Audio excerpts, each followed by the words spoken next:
If you're a parent or a grandparent and you've ever heard yourself say they grow up too fast, then this episode is for you.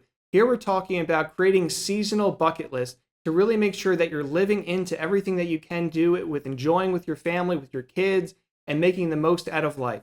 Yes, you need to make sure your financial items are in order. I have a lot of other episodes on that, whether it's making sure your investments are on track, your savings, your insurance coverage, your protections, all that kind of things, those are important.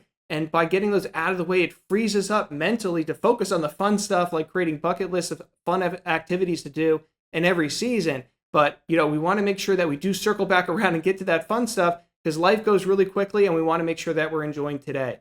So the seasonal bucket list that my kind of wife put together is a great idea, really straightforward, really simple, because we don't really know the last time we're going to have our kids in a position to do some of these different things that grow up really quickly. There's a poem called The Last Time that runs through this where if you're a parent or a grandparent, it's hard not to cry by the time you get to the end of it. But what he's saying in the poem is, when they're born, they're very dependent on you. You're feeding them, you're hugging them, you're keeping them warm, you're keeping them safe, you're singing to them, you're doing all of this different stuff. And at some point, there's a last time to that. And we don't even know it when it happens. So for me, I remember when I was a little kid, my mom would sing me songs before I went to bed every night. And at some point I said, hey mom, I'm good. I don't really need you to do that for me anymore. I'm too old for that. And my mom, said, okay, that's fine, Joseph, no problem. Walked out into the hallway and I'm sure she started to cry because that was the last time the night before that she got to sing to me and she didn't even really know it. Now my daughter did the exact same thing to me not too long ago. She's 7 now. And a couple years back after I would be singing songs to her every night, she said, you know what, Dad, I'm good. I don't need those songs anymore. So I said, okay, I went into the hallway. I didn't quite cry, but I was definitely not too happy about it.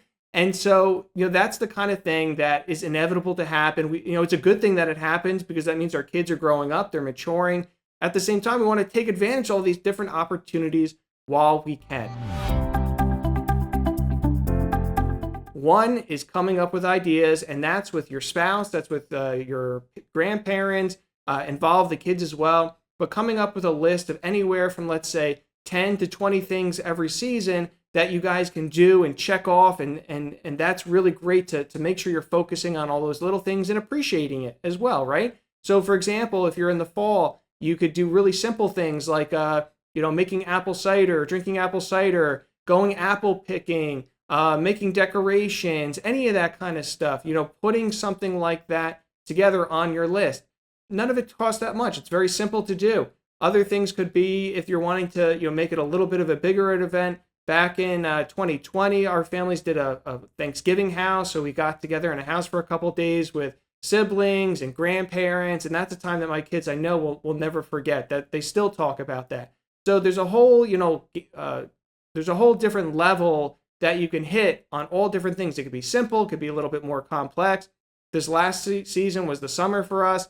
And when we went through that this last summer, we went to a minor league baseball game. We flew a kite. My kids learned to swim.